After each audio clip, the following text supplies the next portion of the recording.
Thanks everyone for joining us today. Heather Buchanan. I started the Bankers for Net Zero initiative and work at Parliament on the all-party parliamentary group on sustainable finance, which is a lot of words are saying, and try to work with policymakers to get money moving in the right direction. So this is a very, very relevant panel today. Sometimes successfully, sometimes not. So I guess first and foremost, we're here to talk about the fact we've gone from an area in a good 5 years of tailwind, shall I say, where we've had commitments and we've had measurements and we've been working on trying to get that market architecture in place for all this money to flow into sustainability in the right way. But we still seem to be stuck.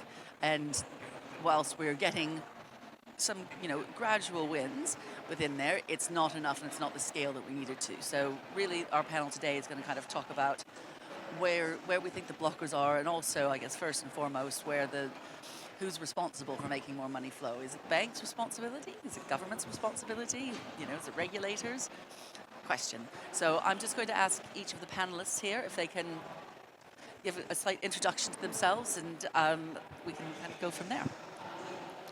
Thanks, Heather. I'm Rupert Bull. I'm the CEO of the Disruption House. We're a data and analytics business that is designed to help that sustainable finance money flow. Alongside the data, we have a transition finance lending platform that aims to help banks effectively mark the homework on smaller businesses, which means that it removes one of the greenwashing risks that people are worried about, that the money goes to the wrong purpose. And then we also recently this year launched a new service to disrupt the energy broker market, because we found that if you actually say to people, I can save you money on energy, because you buy through a broker, you actually get their Scope 1 and Scope 2 location-based data and their usage, which means you can then start to direct them in a way that is in their self-interest as opposed to the interest of those who are keen on seeing data. So yeah, we're very excited about being here and actually about seeing how, I suppose, the community can move forward and getting capital to move faster. Mike Clark, I'm an actuary. I started to describe myself as a Kuhnian actuary because Thomas Kuhn explains how everything's going to show that economist price does not work for financial risk calibration. I work across the finance sector, regulation, pension funds, banking, insurance. At the left end of the spectrum, I help the US military with the climate transition, but of course we don't talk about climate because the C&C is not very keen. And we just talk about the energy transition. And at the other end of the spectrum, I'm helping a wonderful NGO called Mothers Rise Up, who have just made a film about Tenbury Wells, which is uninsurable. And we're beginning to think, is it possible to set up a mutual insurance company for Tenbury, because capitalism has failed them and the postcode often says no. Cheers, Mike. Hi, everyone. I'm Joshua Meek. I'm Chief Impact Officer at Unity Trust Bank. So Unity Trust Bank was established over 40 years ago, and we're a little bit different. We were founded by trade unions with the requirement to deliver a double bottom line. And what that means is we want to be commercially sustainable, but we also want to deliver positive social, economic, and environmental impact in everything that we do. That has started off with us making sure that we understand what our money is being used for in the lending that we provide. We're a $2 billion bank, which maybe is a minnow in the commercial banking sector, but we like to bring innovation and leadership into the way that we can bring social, economic, environmental impact into the customers that we serve. Some of the things we've done have included creating a £100 million green tariff to support with concessionary rates for retrofits, for incentivising high quality properties, but also going back to Mike's point, for bringing in climate resilience works either through biodiversity and nature-based or through mechanical and infrastructure where needed. Going back to Heather's first point, we believe that as an ethical bank, a leading social impact bank, we can pioneer some of the ways we can bring capital into providing climate solutions for transition and for resilience. And looking forward to the discussion today. Thank you. Amazing, thank you. And so I think maybe one of the first questions is, obviously for the transition to happen, we need extraordinary amounts of money to flow. We need investment. How much, and the kind of stewards and brokers of that are often the financial institutions. So how much responsibility do you believe that financial institutions actually have for helping deliver this transition? I can kick off. I think that within the UK market, we've been set a clear mandate from the regulator for managing climate risk as a first point, so understanding transition and physical risk. And naturally, that means that we have to be deploying capital in a way that is supportive of bringing our customers forward in reducing their emissions with insights, or from understanding the impacts of communities are left behind. I think, to your point, Heather, one of the challenges we have is that take a very small subsector in the UK, commercial real estate, owned by private companies. 40 billion was the most recent mandate held by the seventh carbon budget around the decarbonisation need. We are going to have more tools in our toolbox to support the decarbonisation for those infrastructure, for those property owners. And so banks can bring forward certain initiatives and innovations, or can be looking to bring scale. But we also need to make sure that we're keeping up to date with the regulator, with the data providers, from the insights to help us to make sure we're deploying it in the right place. And collaborating with local government and central as well. I'll pass to Mike. I thought it was a really good question when I saw it in the prep call for this event, because there are two types of risk, which sounds a bit nerdy, but there's societal risk, which governments are responsible for managing, and opportunity, and then there's financial risk. So I would say that banks have a lot less responsibility than governments wish they had, Unity Bank's an exception, but commercial banks are actually responsible for the capital they steward.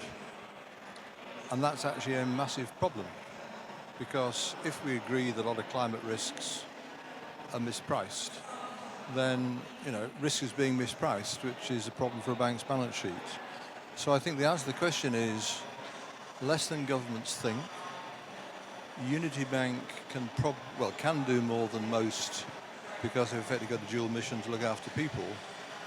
But I suspect even then, this may be a discussion point, the PRA thinks of them as a bit of a financial entity, and they're really on the left edge of that. So I think just separating societal risk, financial risk, transition plans for any entity combined, if we're heading towards desired economic activity, which is finance, what you suddenly find with desired economic activity, that different actors across the system have different desires.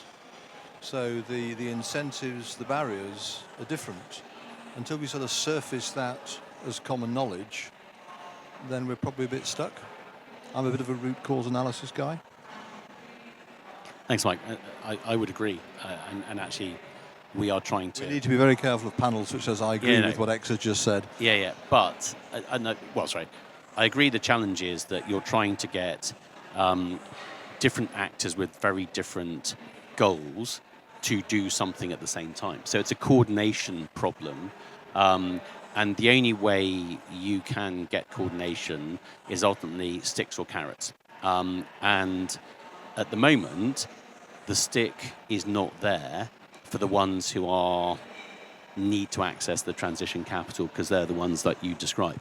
And the reason for that is politicians are running scared of increasing regulation at a time of geopolitical tension and actually limited growth. And there is generally a view that more regulation limits growth. So therefore, we've seen that the EU had the CSRD omnibus, and that has been designed to simplify it. It's been actually, I think, will create a better set of disclosures than was probably there before. But in the process, it sends a very strong message, which is there are those who are regulated and there are those who are not. And those who are not, you're in voluntary land, and voluntary land means exactly that. You can do what you want to do. And therefore, if you can do what you want to do, the only way to engage with that is carrots and not sticks. And therefore, I think the challenge with carrots is you have to be able to target them, and to target them, you have to be able to see. And I think the challenge is, which is why we're focused on the data gap, is if you can't see who needs a carrot, how do you know to offer them a carrot? So I think it's, that helps improve coordination. I hadn't planned to say this, but here goes. So it makes the panel much more fun. I was discussing with Martin Wolf yesterday, who some of you may know, who is the FT Chief Economics Economist, and we were comparing the political economy of China and Western political economy. And if we look at China, it's much more hierarchical, and it is sort of designed for consensus. There's clearly lots of disadvantages, but it does mean that societal risk and financial risk are managed much more closely, you've clearly got a problem because keeping the guy at the top sort of under control is hard. But the sort of the coordination across the political economy is greater. And I think that sort of made me think, and next week I'll have some further thoughts on that. Well, indeed, I do often get asked myself as well, where we've seen really kind of fast and efficient progress, and the UAE is another example of that, where they've really... Well, China, a lot of their engineers, systems theory has been embedded in national governance for decades. But in the West, we've delegated a lot of societal responsibility to finance. And if you go back to COP, and Mark said, I got 130 trillion ready to go. Sunak said, that's great, Mark, tell us when you solve the problem. We sort of understand it.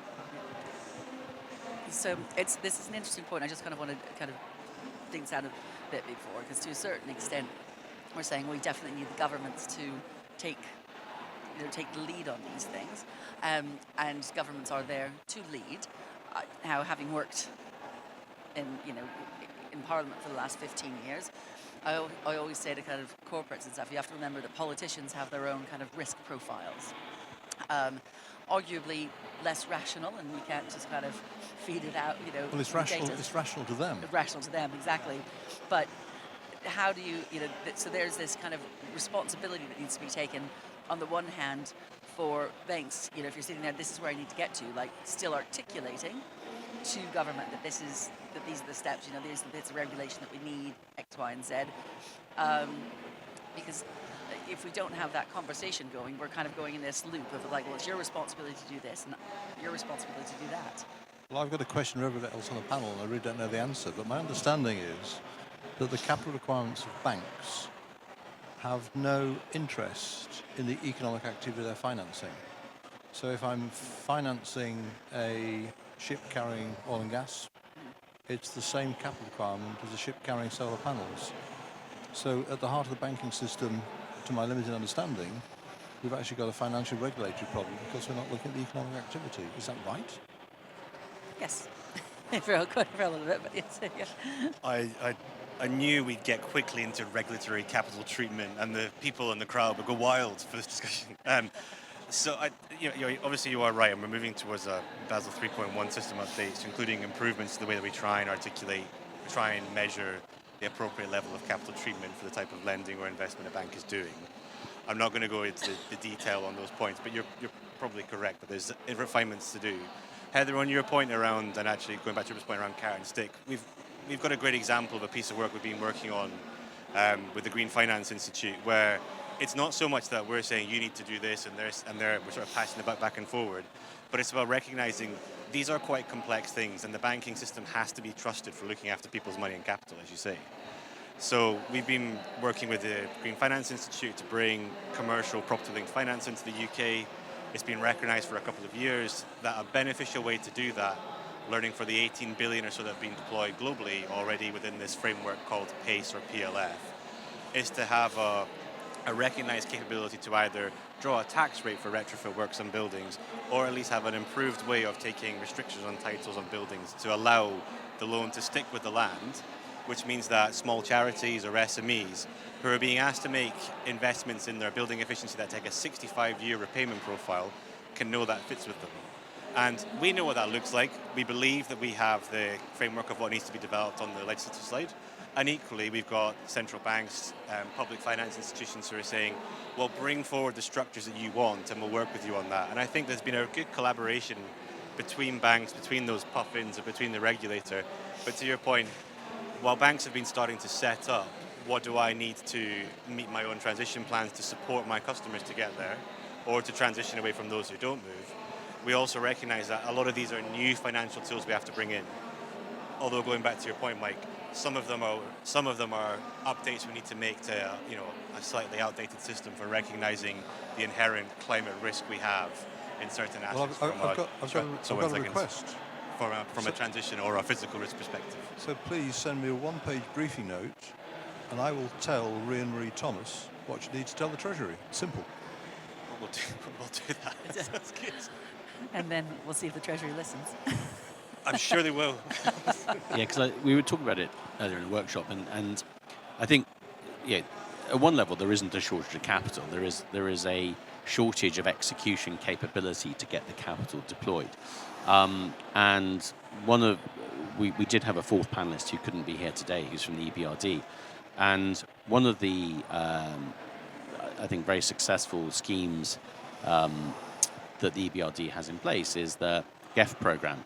And actually within that, there is a rebate that is far bigger and far more incentivizing to the SME to put in place those changes, which when they're in and authenticated. So effectively, we're mapping our platform capabilities to enable that to be scored at scale, which means actually you remove the cost, because the banks who are talking to us most at the moment are those who've taken 100 million euros from the EBRD and can't deploy it. So they're sitting there embarrassed with actually they can't get it out. And why can't they get it out? Because they're afraid if they give it to the wrong person, it gets used for the wrong thing, and suddenly actually they're in greenwashing land, right? So there's a massive reputational risk in all of these things, which comes down to capability, if you like. So I think part of it is, but what's really interesting is those rebates can be up to 15 or 20% of the loan. Now suddenly to someone, who is in, and those are again going into frontier markets rather than established markets. But if we had some form of first loss program in principle that we have in lending in established markets, which is something that governments could do, you could actually put in place that sort of thing. Because if you're a small business, 200 basis points off a loan is not really material to make you change your behavior, right? But actually, if the rebate means that you actually suddenly your new heat pump is paid back in 2 years and not 10 years, you change that transition, right? And then if you can do other things in link to it with batteries, and then so if you had a joined up system, I think coming back to your point, Heather, about trying to decarbonise the national grid, having in place storage so that, we don't pay the French to take our electricity when we can't process it, and other embarrassing things like that. And you coordinate that in, but it's a coordination, it's an execution challenge, it's not a capital challenge. And the problem is that no one bank can do that on its own, is my view. Well, it's absolutely clear that Heather needs to collect all these and write a note for the Treasury. And we've only got to 2:17 and 2 case studies already, Heather. 43 minutes to go. If only. So we let's kind of move on to SMEs as well, because I think that they're an important part of this puzzle. Because a lot of the regulation that we put in place even for businesses and reporting is at the kind of higher level, with the kind of expectation that SMEs are too busy for this, but yet they're being asked for all this information. So how do we deal with that, and how do we support them to actually keep the data levels simple, seamless, but also create those incentives or clarity on the opportunities for them to invest, because it's a big nut to crack, as it were, because of just the sheer number of them. I'll come in. So I think I'll start again with recognising Unity we will pioneer sustainable finance, and our points might not be the scalable ones, but they prove the point, which is actually SMEs so far, when we have, as Rupert said, when we give the carrot and provide that support and incentive, we are seeing positive responses to how SME take on borrowing for transition management, so decarbonisation, energy efficiency, etc. One of the key things that we started out with is going back to Helen's point and Heather's point and Rupert's point around coordination. We partnered with a charity called Groundwork, who specialise in doing climate action plans. A lot of SMEs do not have that complex a business model. They do not have complex Scope 1 and 2 emissions, and they probably don't have that complex Scope 3 emissions. So a bank recognising what is material for the decision, what is clear in the contracting of use of proceeds, of understanding what could be reported in a normal financial, a normal annual check-in, is about being proportionate and not, as Heather said, loading the SME with things they can't do. There are fantastic initiatives, and I know Rupert will come to this, around how can we automate that processing more, how can we make it cleaner so we can make sure that the margin of error of carbon reporting is reducing. But equally, I would say, don't let perfection stand in the way of progress. We know that fundamentally deploying capital to help people to reduce energy is going to help move this. We can keep refining that, and I think bringing those points around those expertise and data and bringing that incentive point forward is brilliant. But equally, we have found that in our first deployment on this, it's been, if you've not got the expertise, we'll get a consultant out to you, we'll support in the co-funding of that. We will see the benefit on our double bottom line, as we call it. but also you'll have the confidence and you'll move forward. So rather than just doing the small investment, you'll do the larger one as you learn. So again, just that tipping point of do the first one, do the simple, do the low-hanging fruits, you know, your photovoltaic, your energy, your building management systems, then move forward. No, I completely agree. I think it's interesting. So effectively, we do governance data. It's risk governance data. It's effectively what we're doing. We're tracking whether people ultimately know what they should be doing from de-risking their business. Now, sustainability, ESG, they are just material risks that are more important in some sectors than others. So actually, the first part of simplification is know what matters to the sector that you're trying to lend to or trying to target, and don't overload them with enormous demands for so much data. Because the moment you do that, they just fall off a cliff. Again, in the workshop we were talking about sustainable supply chains earlier, that the challenge is that these small businesses get inundated with hundreds and hundreds of requests from different buyers, and they're all asking pretty much the same thing.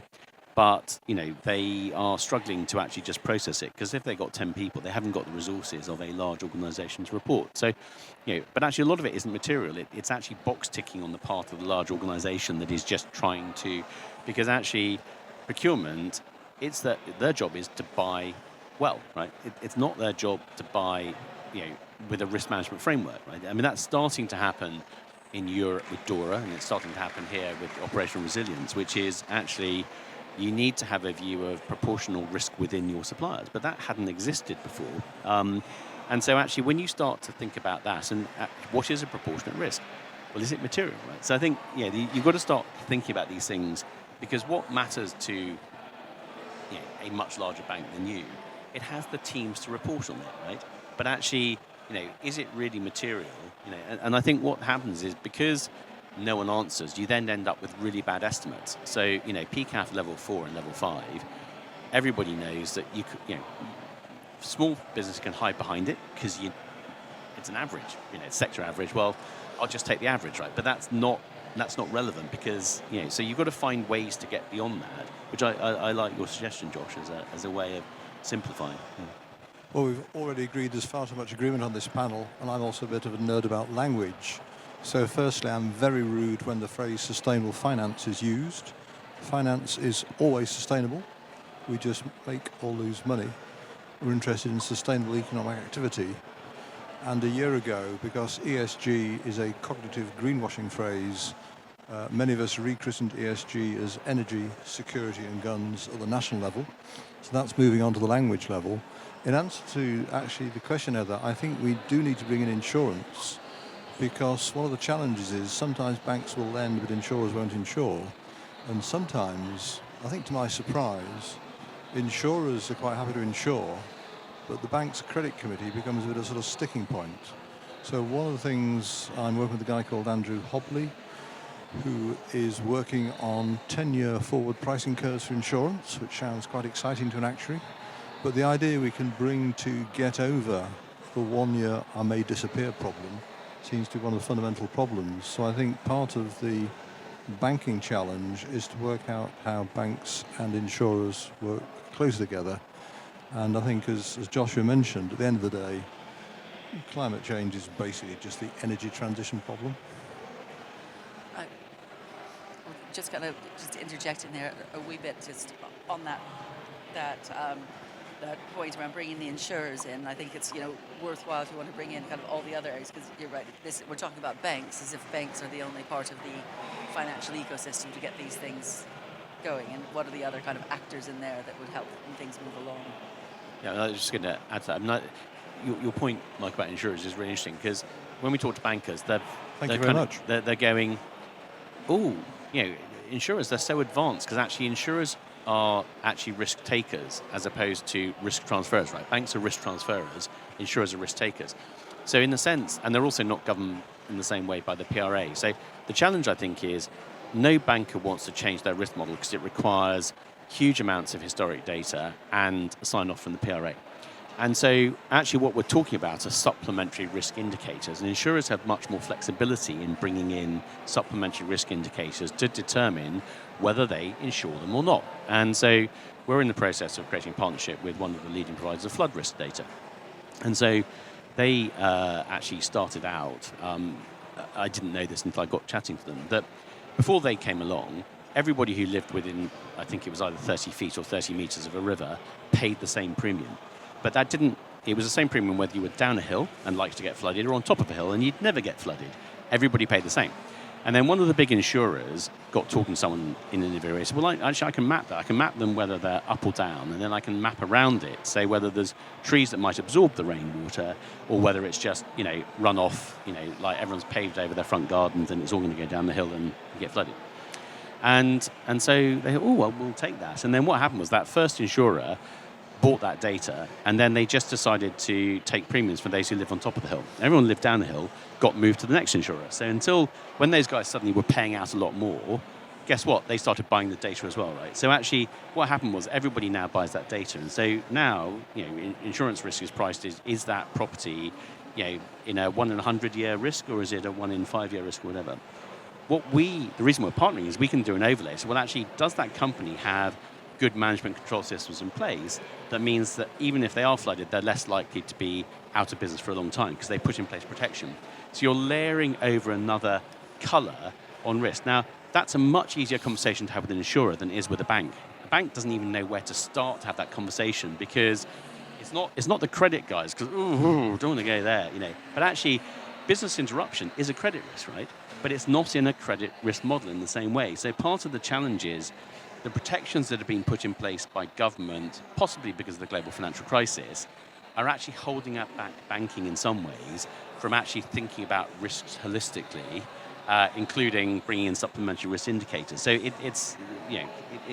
but the challenge is systemic. It's not that they're not smart people. They are smart people, but they're terrified of the PRA and opening a conversation with the PRA about actually, we could make our risk model better. Does that mean you've got a bad risk model? No, I haven't got a bad risk model. Oh my God, I've just opened a can of worms, right? And that's the problem, is no one wants to be given a problem to go hunting for a solution, right? So that's a little bit where, some smarter conversations from above could help probably unlock some of those things, because people in, quite senior but middle-ranking positions don't want to lose that position for doing something innovative when it's not in the bonus scheme to do so. If I could add on that, because Rupert's very well said, and I'd love to hear if anyone in the audience afterwards has a solution to this. So obviously, we've been... Or on the panel. Yeah, and the panel, of course. We've been working through our SS525 guidance, and we've been working in climate risk management integration into our lending process.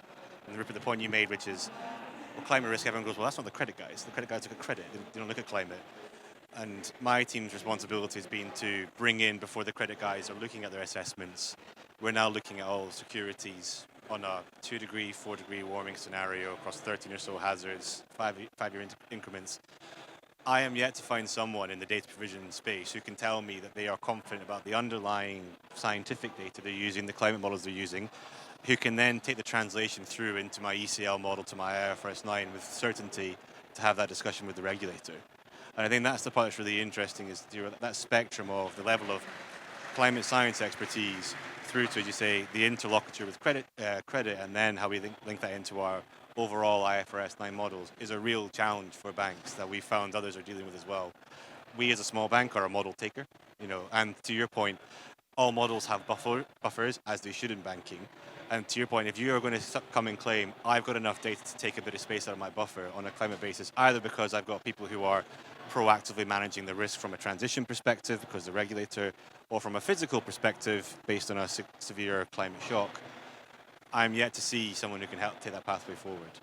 And we have our audit partners saying, yeah, take your time.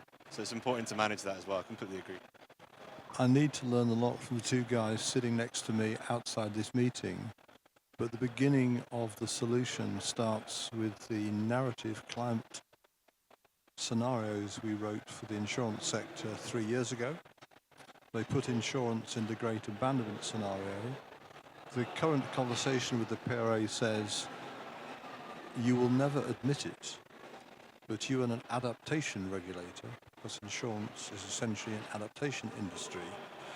You will fail as insurers leave the pitch. There's an innovation thing we'll come to the next question on, I think. But basically, you need to start saying to government, we will fail as a financial regulator as insurance leaves the pitch.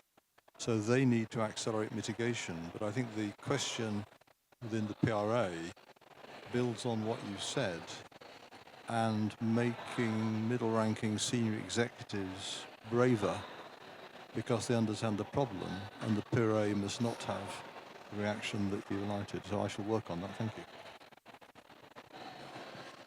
So is it a good time to take any questions from the audience? If there's anybody that has anything particular to the panelists, I think there's. Yep. Come on, there's one over here. Yes. Okay. Perfect. I think. Do we have somebody with roving mic? No. There we go. Yep. I think we're handing off mics now. We have a very roving mic. Yes. Great. Roving panel. As well. Great panel, thank you very much. My question is about culture change, and whether anyone has yet discovered a way to change culture in environmental settings, sustainable settings. And Josh, specifically for you, would you invest in a company that had discovered how to change the culture? Would your bank think, wow, that's amazing? So it's a fundamental question about culture. How important do you think it is? Josh, you go first. Yeah, sure. So this is good. I get to exercise a little Yeah, bit. So on that question of culture, I think, obviously and going back to Rupert's point, any good borrowing or investment opportunity, either in current banking or my previous work, culture and behavior of the management team is critical. You can look through the balance sheet, you can look through cash flow. If you cannot get behind the management team and the confidence on the management team, it's never going to work. So I think culture is a key point, and we will look at the behaviors, the expertise, but also how they align with our values in particular. And that could either be on the much more extreme exclusions end, or it's going to be more about how do we make sure we can work with you, particularly on Rupert's point, if we're working together through a more innovative lending structure, we're learning as we go, they're learning as we go, you've got to be working on that point. If I take your point around culture, around adaptation and change, we've been very transparent in the terms that we want to deploy, for example, our green tariff on, and the way that we work with local authorities with our local climate bonds. And that point around collaboration, you can write the legal agreements as you should, involve your lawyers appropriately, but that willingness to work together on culture, share the learning, is critical, particularly in the role that we play in the financial sector of being a kind of leader of bringing innovative solutions towards market and lending. Yeah, we come to the issue through the risk lens. So quite often, as we know, progress is made when something arises where there's a tension, often within one organisation. The wonderful case study I can offer you is the culture in the pensions regulator.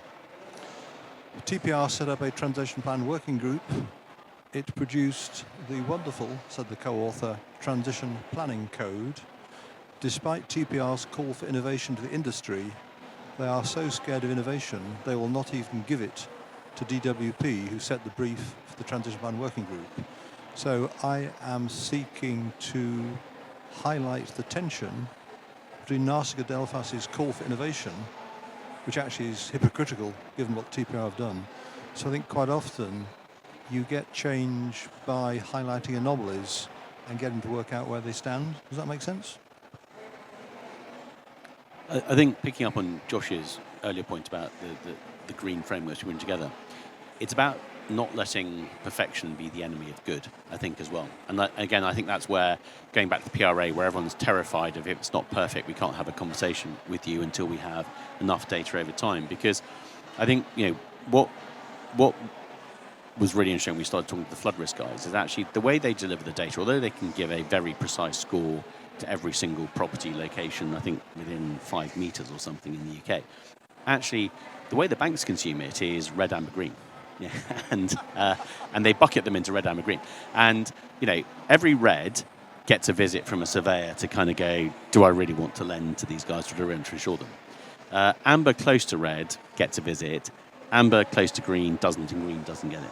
And they take those within a 90% correct average, right? So actually, across the portfolio, they'll get some wrong, but they accept that they'll get some wrong to a 90% confidence level. So that's not perfection, that is to 90%. And so actually, we're doing very much the same for governance risk effective in companies, which is broadly companies fall into, and apologies for using Donald Rumsfeld, but known knowns, known unknowns, and unknown unknowns. And the known known is effectively the management team is showing that it understands what are the risks it needs to manage, and it's demonstrating that with data that can be validated or has been validated, depending on what the data is. And then unknown is they're talking about it, but they're not providing any evidence of doing so, or very limited, which puts them in the greenwashing risk. But from a risk perspective, if they're talking about it, they know it's a risk, right? So therefore, they're less risky than the unknown, which is you don't know. They might know all about it and just actually not care. They just it's possible, but so they could be managing it. But broadly speaking, unknown is the red risk bucket you either want to avoid or you want to visit, right? So actually, if you take that as a start process, and if you then say to somebody, you're in the red bucket, most business leaders running a business who told them the red bucket will do something about it. So culture change comes from transparency, okay, I think, ultimately, which is transparency has accountability of itself.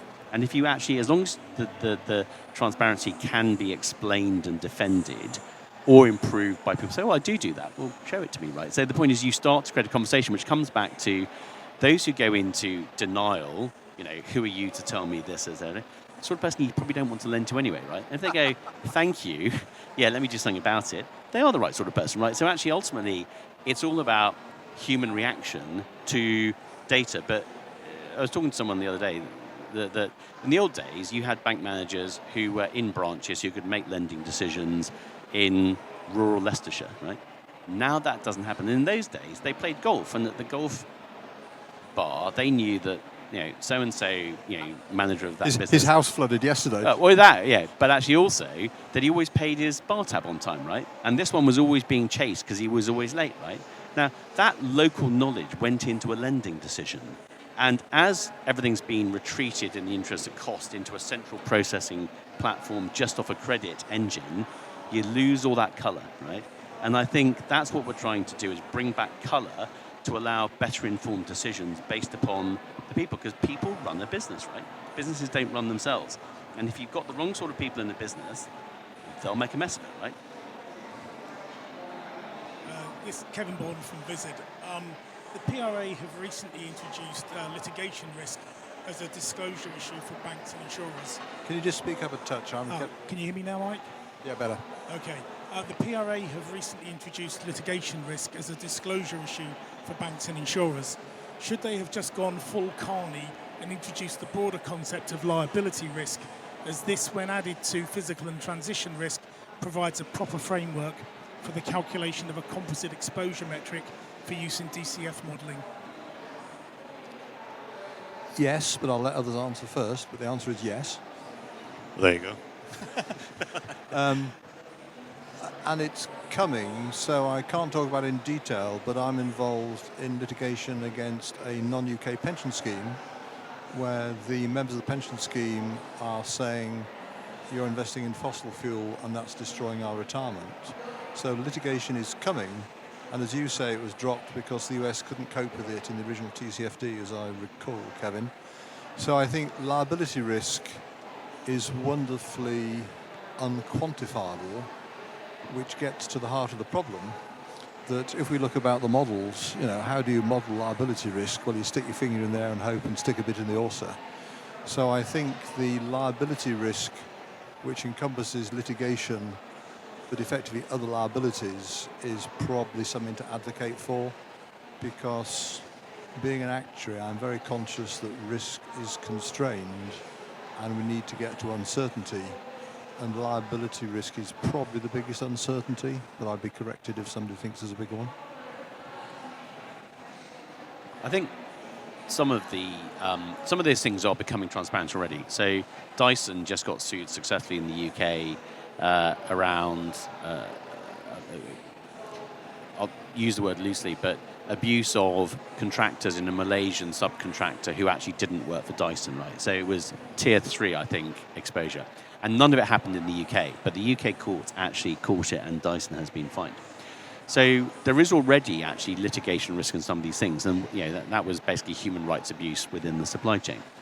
So I think you start to see people actually do have a view of, and we actually did some analysis of what have the big companies been fined for, and actually they're fined more often for social actually than they are for environmental.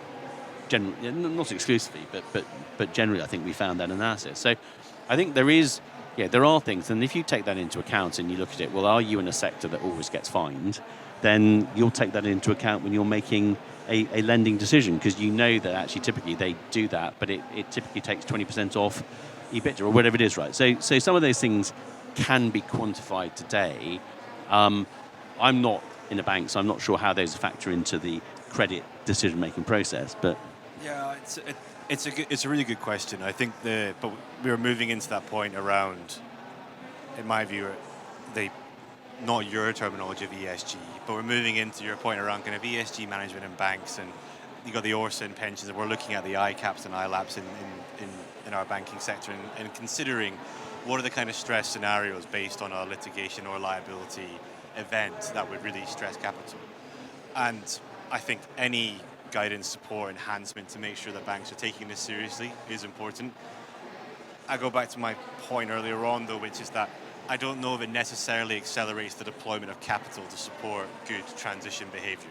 It might do, it probably will do, it'll be later, it will be that kind of, going back to the point of carrots and sticks, it will drive some points, but I don't know if it's, in my view, the first mover for making sure that we can say, we want to see collaboration, money going out the door, capital being spent towards positive transition, positive resilience for Tunbury and others. And I think liability will be one of the drivers of that, but I don't think it's the be-all and end-all. Yeah, I mean, my hope is it can work with risk and audit committees. So I used to chair the risk and audit committee at the Brunel Pension Fund, and once you bring things in as a non-exec, like liability, in a sense, it never disappears. So I think possibly bringing liability in at the board level through non-execs, and I'm thinking of all the excellent Chapter Zero folk here, that's one entry point that I'm now thinking about. Thank you, Kevin. Is there anybody else who has any questions? I've got the roving mic. Okay, I'll go back just a second, hopefully not trip myself up here. And check our time as well. So I guess, back to this, and I actually, as I was standing there, I was looking at this term, banking on sustainability, and I'm ever so slightly frustrated that we're still talking about it. And that it's, I was on a panel earlier today about the business case for sustainability, and the fact that everybody's still trying to make that business case. Why do you think, is it just a language problem that we've got now, and to your point, we really had to pivot our people language? who are trying to make the case will lose money because the people who already got it are moving on. Yeah. There was a very interesting paper produced last year by the UNPRI and Bain looking at sustainability in private companies, and it's a private equity effectively.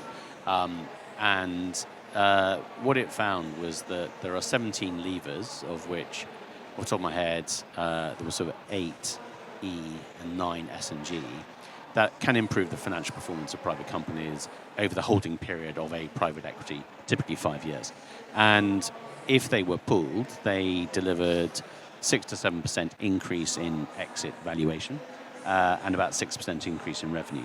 And they were things like investing in your workforce in training. They were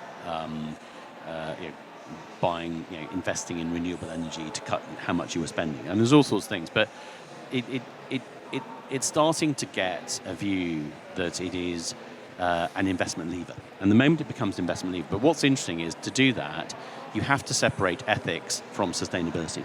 And they're two very important things, but I think the press got it really, they still get it wrong, right? They still say that, the challenge is, can we invest in guns and be sustainable? You can make a bullet with renewable energy and you can pay your staff well and give them holidays. It still kills people, right? It's not an ethical bullet. A bullet is never going to be ethical, but it can be sustainable. And I think a lot of the challenge is people get confused by those two things. So first of all, you have to separate it out. Ethics are very important, but they are morals and they belong in individuals. The Brunel Pension Fund can have all its morals that it wants on behalf of its future pension holders, and it's every right to do so, and it can make its investment decision on that basis. But that's got nothing to do with resiliency and the sustainability. So banking is about sustainability, as you said, and resiliency. So I think in the first bit, we've got to be very clear on keeping those two things separate, because it helps actually to separate them rather than combine them. And what you're doing in your trust bank is you're combining two. It's double materiality, and everyone knows that, and that's good, right? But you actually said it at the start, Josh. We do double materiality, but I think a lot of people get confused and think it's all together all the time, and then they get disappointed, and then you get blowback because people are saying, how can you invest in oil and gas? Well, you can invest in oil and gas if it's a transition fuel or if it's transition. So I think those risks, if people don't transition under the time frame, then they become unbankable. So I think there are mechanisms in place to do this, but what has been a challenge is clarity of thinking and clarity of communication in many instances. I think sustainability has always been bankable, but it has been confused by some investors and some journalists. 2 points building on that. So firstly, I am brokering a conversation between PRI signatories who are very unhappy with the PRI and may leave. We hoped they might publish an Amsterdam Declaration which says, dear governments, you manage societal risk. We can only invest in a financial frame. It looks like the PRI are not brave enough to tell that uncomfortable truth. And you mentioned a PRI paper. I haven't really got it in for the PRI. Ario Advisory is actually a member. But one of the things we are trying to do is to move research away from academic research, requires data and stuff, towards practitioner research, which is basically just telling a better story. Research is there to help people make big decisions, but better decisions. So we are working in particular with one university where they realise that academic research has effectively failed on finance. There's a wonderful slide with 50 finance papers which don't get to the heart of the problem. And so the more we can get practitioner research, bringing together stories, persuasion, which doesn't need academic, quote, proof, unquote, I think one of the things, I could ask the audience, what is evidence in the science of financial risk? And you'd realise that economics ain't a science and price doesn't work. So I think we're beginning, there's a lot of mindset change around research.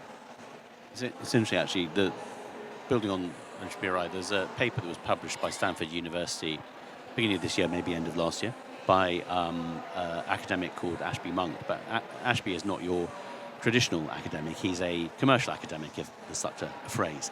And the paper actually worked with BCI Venture, BCI British Columbia Investments, and their private equity portfolio. And it tells three stories, actually. And what was really interesting is that one of the stories was and they all translate into increasing shareholder value. But the one I really liked was actually the North American trucking business that couldn't go to electric vehicles because it was trucking across North America and they had range anxiety. And so they were kind of going, well, how do we cut our emissions? And the way they cut their emissions was investing in their staff. It's a very social thing and actually would fit very well, I think, with what Unity Trust principles are.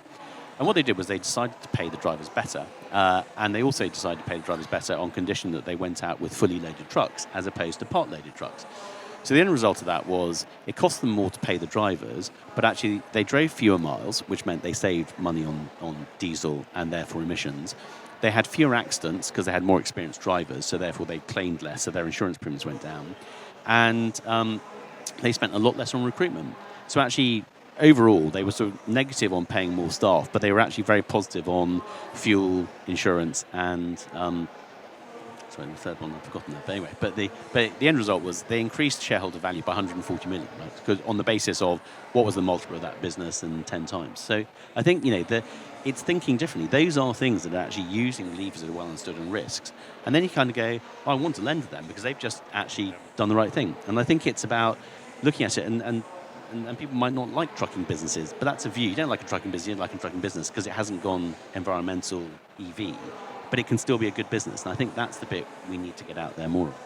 And I think, Heather, if I could come back to that question you raised, and can't promise we won't be back here in a year talking about this or a similar point, but going back to Rupert's point around that example, and people have talked about that kind of the jagged frontier in AI, I think to your point is also in the integration of sustainability into an organization's culture, values, the way they think about their commercial decisions, is at an equally different jagged edge. Unity Trust Bank, we've had it baked in for over 40 years. We're part of a global alliance for banking and values where you have that similar level of bake-in. But equally, we know that there's banks that we work with or asset managers who have fantastic specific funds and solutions that are creating genuine positive outcomes in their communities.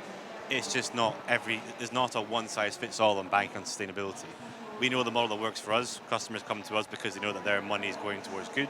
And we also know that some of the mainstream banks who are bringing forward great initiatives as well are also just at a different approach of integrating sustainability, either, as you said, from a risk base into performance, or because there's a blend of ethics and values alongside what it means for a shareholder value return, monetary or otherwise. Thank you.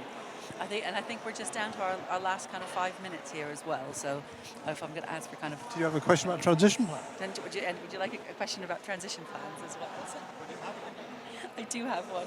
I was trying to find it. Sorry, I'm trying to read off my thing here. So I'll read it for you. If Okay, capital is thank you. available and banks are engaged, Yes. why do many credible transition plans still fail to get financed? Now, the guy on my left will know a lot more about that. yes. Basically, my read is they don't trust them.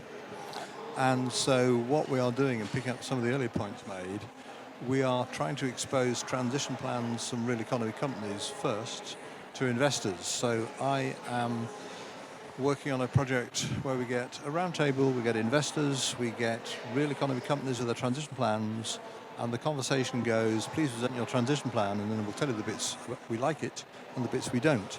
And once the transition plans begin to dig down to some of the detail which we've heard, we actually begin to find we're accelerating the economic activity we want.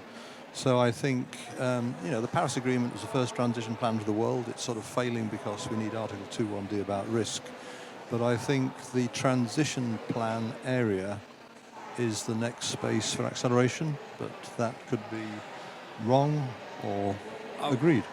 No, it's a good point, Mike. I'll make 3 points that I think maybe slightly different. Interestingly, our problem is we don't get enough transition finance asks.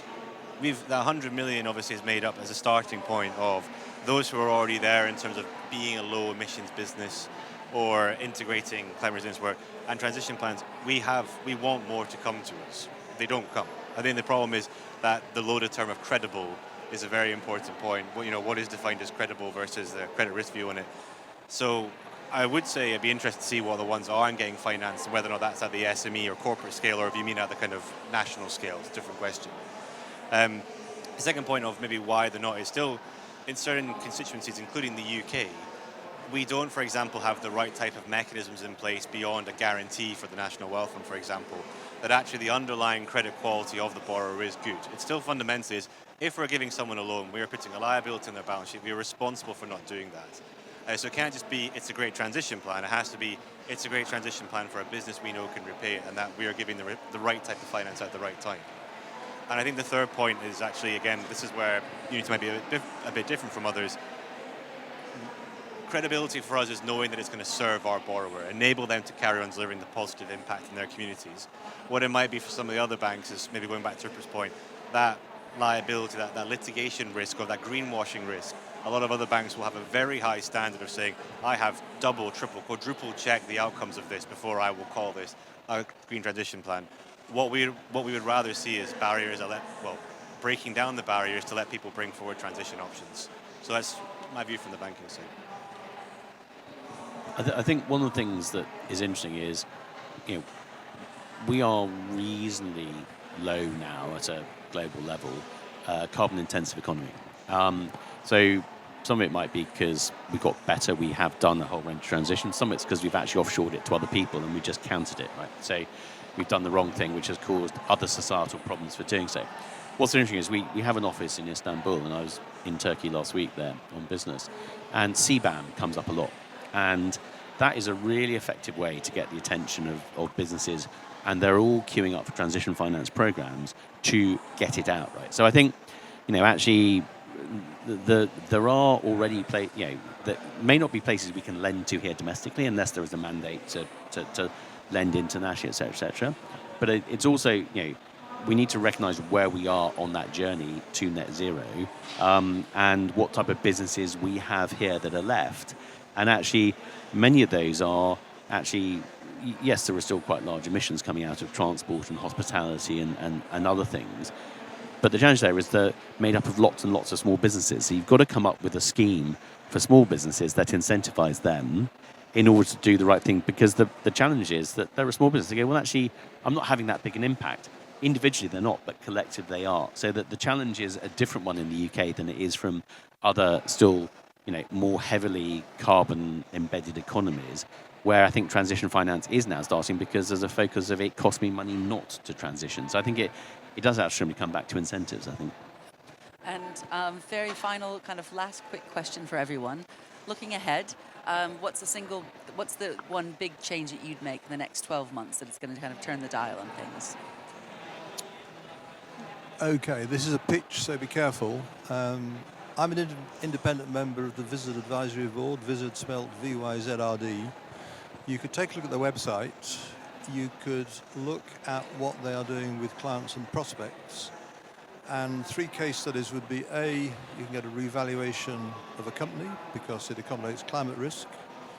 Secondly, if you put your transition plan into the machine, you'll get some recommendations to improve it. And I've seen an example of that with a Middle East client. And the really wacky one, which I love, goes like this. So I'm an M&A lawyer. You are buying his company.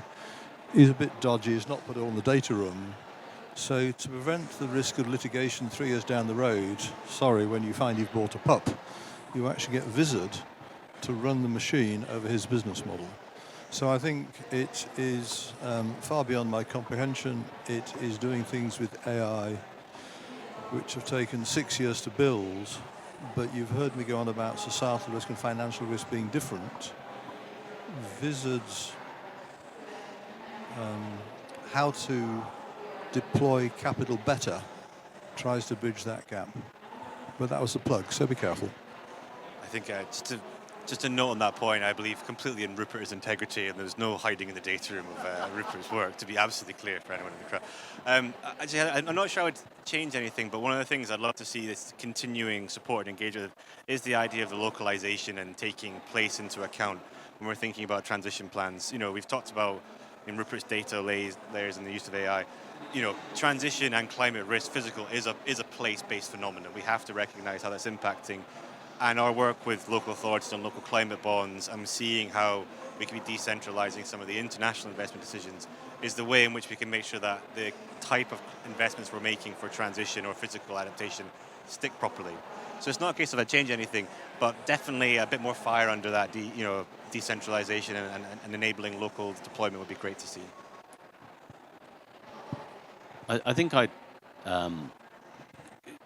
people are starting to move. I think things are happening, but it always happens much more slowly. I think we are talking about risks here, and the best thing that could happen is there is some form of first loss fund that enables the mitigation of risk, because there used to be, in my previous business, I can't remember what it was called now, but it was a scheme whereby effectively you as a SME, you borrowed from a bank, and the bank credit officer would go through it. You pay a 1% premium increase, and I think the government underwrote 80% of the loss. So the first loss was taken by the government and the rest by the bank. Right? What that meant was actually lots of SMEs, we were several £1 million turnover. We weren't a huge risk, but actually, it was just a no-brainer for the bank to make that loan. If there was a similar sort of scheme, and whether it comes from, Great British Green Energy or National Wealth Fund or British Business Bank, if it actually did something direct to SMEs as opposed to whatever. Not a big fan of them, by the way, but they talk a good game. We guessed. Yeah. But no, I mean, anyway. But if they actually were to put some form of first loss facility out there, you'd see a lot more flow of capital, right? So I think it's a question of understanding the incentives won't make people do things. And that, I think, would be something that could actually create great success stories. And great success stories create momentum, and then people follow momentum. So we need something to give it some oomph. And I think that would be an oomph. More fantastic. Well, we're out of time now, so thank you everybody for showing up today and listening to our great panel. Thank you, panelists, for your insights. And yes, enjoy the rest of Climate Week. Thanks, Heather.